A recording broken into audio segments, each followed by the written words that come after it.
Hello, everyone, and today we are going to be learning and practicing what we learn with this thing called copyright.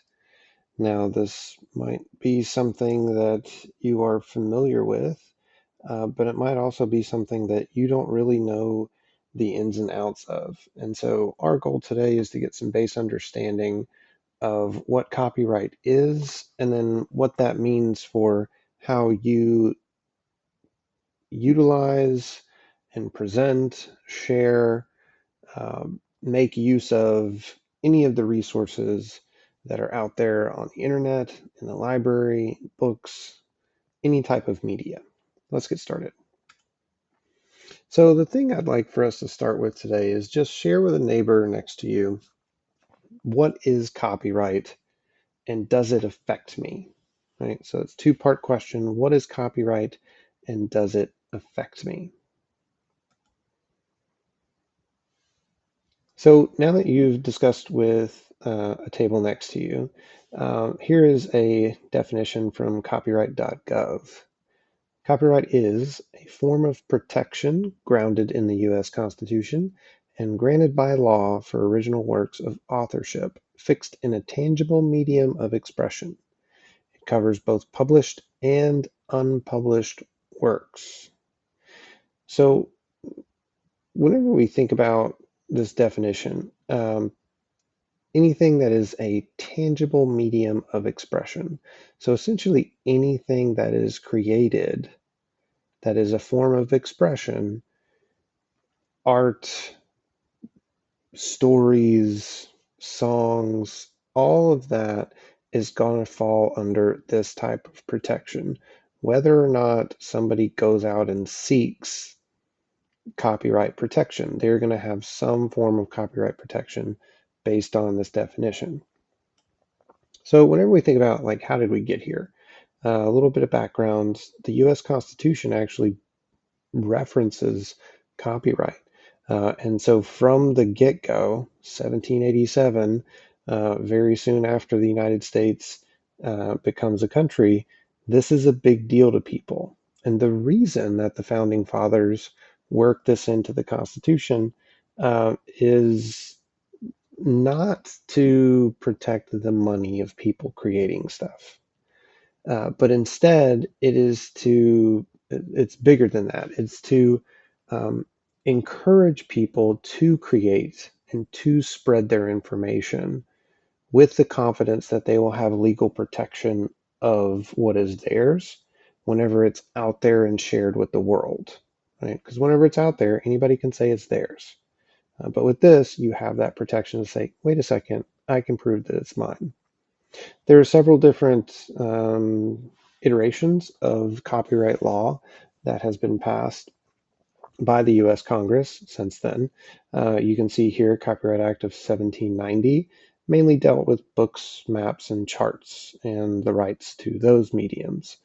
Then in 1909, about 100 years later, that protection the government discovers that it needs to also incorporate protections for music that's created as people start to monetize that and spread that art with the advancement of technology. Then where we really dig in is fair use and how the Copyright Act of 1976 defines this thing known as fair use. And we'll get to that in a minute. So the purpose, as we stated before with the founding fathers, to promote learning and the dissemination of knowledge. It's not necessarily just to protect the money of somebody who creates something, right? We want people to share their ideas, share their knowledge for the sake of bettering our entire society. So this thing that we mentioned earlier, fair use. So this is primarily a creation within that law of 1976 to promote and ease the burden on educational facilities in what they were trying to do in teaching students, right? It's hard to teach students without resources. and gaining access to all resources for educational purposes is quite expensive.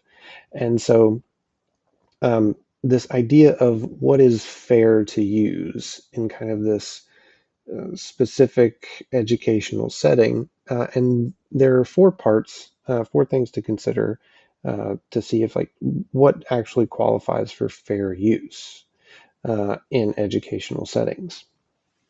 First is the purpose and character of the use. Right? Are you making money off of it, or are you trying to get a group of like yourselves, 11th and 12th graders, excited about something in history or something in science, right? Those are two very different things. Now, the nature of the copyrighted work also is important. Number three, the amount of substantiality of the portion used in relation to the whole.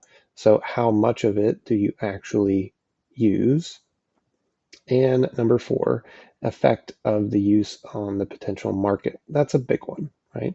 If the way that you're using something that starts out just for educational purposes, then all of a sudden somebody, you are copying a textbook, right? Because your friend uh, didn't have enough text, their textbook at home and it's heavy and they didn't want to carry it back and forth.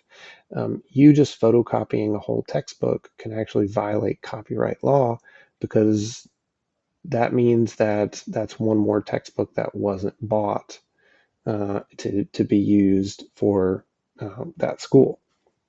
So things like that. And it varies situation to situation. And the thing is, one thing that's not here is fair use and copyright violation ultimately is going to be decided by a judge, right? So just context is everything. Just kind of think about what's the big picture here. Public domain is another thing that you need to be aware of. Public domain are works that are free of copyright law and therefore may be used and altered freely without obtaining permission from the person who created it. So two things here, two main things with public domain. The copyright has expired. So according to current copyright law, if the creator has died more than 70 years ago, then that copyright has expired and your ability to do with that product as you will has suddenly become more expansive. It's not people can still make royalties off of things and they're still going to make their children of the person who created the song or the book or whatever is still going to get paid for things, but as far as what you can do with it without asking for permission, the doors kind of go wide open on that. The second element, works produced or obtained by the U.S. federal government. So if something is or becomes property of the U.S. federal government, most of those things are considered public domain, and therefore you do not have to ask to copy, produce, quote, things like that from those works. So the easiest way to not get in trouble for violating copyright is asking for permission. Now I say easiest because putting, Taylor Swift song on a school project, uh, technically you should have permissions for that, right? Are you going to be able to get Taylor Swift on the phone and say, "Hey, this your song would make my presentation great"? No, right? Um, so it is one of those things where it's like it's best to just have an email from somebody saying like, yeah, sure, photocopy my textbook all you want. That's what it's there for. But it's not always going to be easy to obtain those permissions. A couple big misconceptions for copyright violations. Some of these you may or may not have heard before. The first three are kind of the same, right?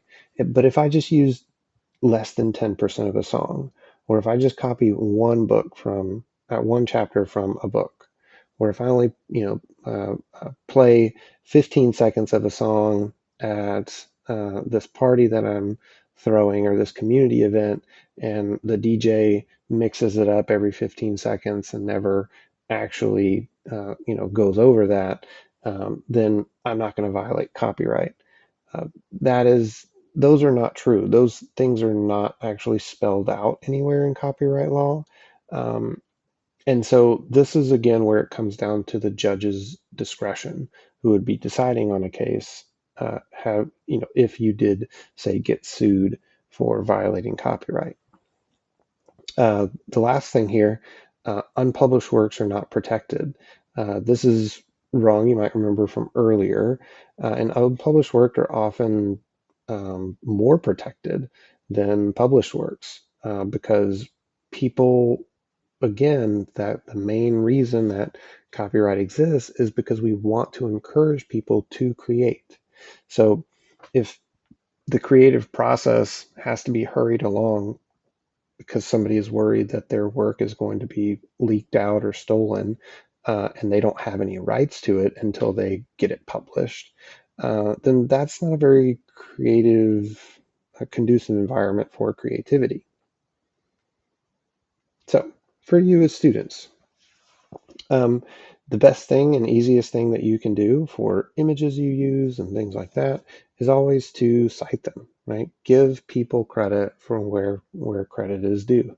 Um, Always provide citations for whatever you're using, academic articles, songs, photos, whatever you're creating. Do your own research on copyright policies for places you publish content. Did y'all know that the songs that are on TikTok that you can select from TikTok, they have already obtained copyright permissions for those, so you are free to use those as much as you want, right?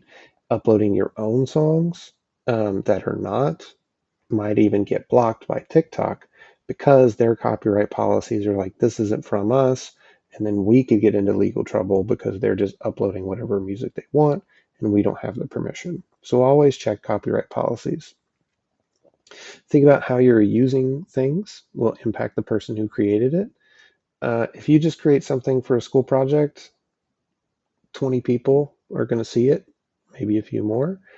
That's not really going to affect somebody who you use their song on your intro, right? Because it sounded cool. If you start creating a lot of content and then next thing you know, you've got 10 million views on that one video, um, that person is not getting paid for their song that gave your video a great vibe from the get-go that drew a lot of people in. That can have an impact and that can get you in trouble, right? So really overall, the safe bet is just to think long term about what your product is what effect it's going to have. Here's a few sources for just some of the copyright historical information. All of my images were public domain, and so I was able to obtain them from a public domain image site. Your turn for this. We're going to close out with you interacting with copyright in mind with resources you come across. First thing, you're going to find 3 images of your favorite animal on the internet, paste them into a Google Doc. You're going to then identify where they came from and label them as one of the following: protected by copyright or public domain. You must have at least one from each category, so you'll have 2 of one of these. And then second, you're going to write a 1-paragraph response to the following question: how does copyright inform the way I should be utilizing the resources I interact with? These will all be submitted to the Google Classroom code that I gave you. Thank you for your attention today, and I hope that you will be a little bit more cognizant of how you interact with the resources on the internet.